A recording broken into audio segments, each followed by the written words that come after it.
KUGAN, CASSIUS, IFL TV, MTK Global. We're at the final press conference for the Copper Box show this Saturday night, live on Sky Sports. Making his return. Yep. At £140. 140. The Sandman himself, Ritson. How are you?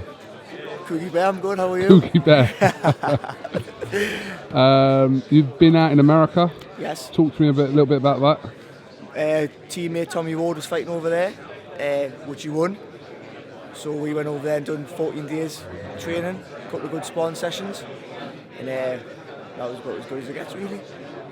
I know you kind of touched on it in the press conference, but talk to me about that move up from 135 to 140 and potential problems you may have had in the camp leading up to the Patera fight due to weight. Yeah, I'm not going to take nothing from Patera because he was the best man the night he won, but there's quite a few problems with the weight and stuff, and I'm training with Neil Fannin full time, and we've sort of sat down and thought it was the right decision to move up and be a stronger fighter at 140. So obviously the decision to move up, did you almost knew it straight after that's what you'd be doing kind of moving forward? Yeah, we knew that, the fight with Townend got made, and it was more of pride and showing people that I could still make lightweight and was strong and wanted to fight. And then we train over America 3 times a day, and the weight wasn't budging. We trained hard, and there was no way that we were going to make 9 stone 9 fit and healthy and going to go up to 10 stone and show people what we're about. Obviously, we kind of briefly touched on it after the Patera defeat, but you were kind of on that whirlwind of runs, kind of knocking everyone out and looking very impressive, and then you come up against the next kind of step up in classes in European level. Yeah. And how did that kind of sink in after that? Heart to bear. It's the first time I've cried in a good few years in the hotel room after. It was hard, because I still believe to this day Fit and Healthy Lewis would beat Patera quite easy. Obviously, trying to convince people that off the performance and watching the fight, and it's hard, and you went from being this whirlwind all of a sudden on Twitter, you're shite and you're this and you're that, of people. So it's but it's nice because there's a pressure off my shoulders now, and I feel I would be a better 140-pound fighter. Is that what people were kind of tweeting you? I've had quite a bit of abuse actually on the Twitter. Really? It's horrendous. It's trolls in it, but I laugh about it. It's embarrassing, really, but it's what you've got to do. The thing is, I think all the way kind of through all those wins you were having, you kind of always kept your feet firmly on the ground, and it was, kind of the outside public, like your promoter Eddie Hearn, which is his job to kind of talk you up and saying, talking about potential world titles, etc. But talking to you kind of over the last couple of years, you always kind of kept level-headed. I'm level-headed, feet on the ground, and I've never once shouted anybody out or said I'm going to win these and do this and that, because I'm not that type of lad, it just comes, they come and, it's obviously the defeat's been a massive blessing in disguise, and, no one's happy to get beat, but if I had beat Patera, I would have still been doing the same things, and then once we stepped up level again, we'd probably been flat on the back, and it wouldn't have been a points decision, so I'm happy in a way, and I'm happy I've moved up.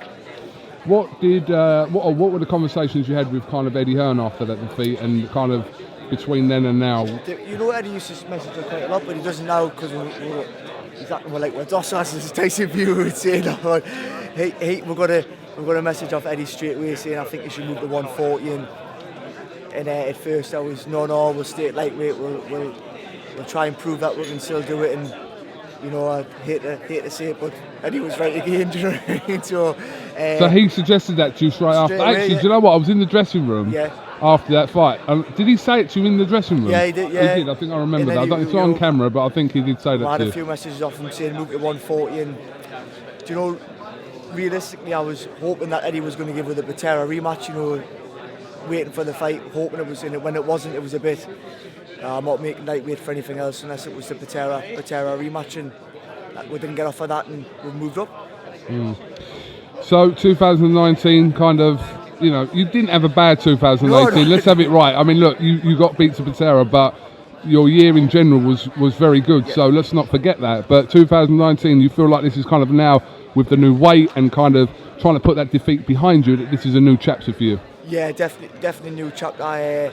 There's a few fights that we'll be keeping my eyes on, especially Hughes and Davies next week. We'll be keeping a close eye on that, and there's big fights out there that we want, and I'm not going to start shouting people off and using excuses for the Patera defeat, but I think we'll, at 140 will be a big iron battle with Ritson, and we'll be back to the explosive performances. You said you're targeting that fight, but are there any specific fighters kind of, I know you don't call people out and start shouting off, but I'm just asking any kind of fights that particularly interest you? No, in general. After the last Patera defeat, Tommy Coyle jumped on the Twitter. He was giving it a bit of a big in. I wouldn't mind fighting him at 140, but I know he's going to America, so if he wins over there and I win this fight and there's nothing else brewing for her, then we can get it on. We can get it on. All right, fair enough. He's got a fight lined up with Chris Algieri coming up, so see how that pans out. I wouldn't usually call fighters out, but he come on the Twitter and give us a bit stick off that Patera defeat, which I didn't see, but a few people messages screenshots of it, and so did Jamie Moore. So I'm happy to get it on with him. That's not usually my style, but I'll do that. And just anyone Eddie offers with that's going to get up them rankings, and they're going to the fans want to see them. Then we'll fight them. I want to ask you about this. We see kind of fighters fighting at a certain level, and then they move into world level, and they kind of miss that important in-between stage, which is what you had with Patera. That was your kind of in-between stage to see kind of where you were. How important is that level to know where you are as a fighter? Massively. And Neil Fannin, he was saying, because he's had a few fighters, Mickey Hunter, who won the European title and stuff. He was saying you'll not realise the jumping level from British to European. And I thought myself, me boy, Neil, I'm blasting people out, in the level it is massive, and that's something that I totally underestimated, and something I'll plan on not doing again. Lewis Ritson, it's great to see you back, and look forward to seeing you back in action this week. How much do you know about your opponent just finally? Nothing. Don't look at BoxRec, don't look at YouTube videos, I look at nothing, I just get in there and... Alright, fair enough. Well listen, wish you the best of luck, and we'll definitely grab a word with you after the fight at the Copper Box this week. Spot on, KUGAN, thank you. Top man, mate. Yep.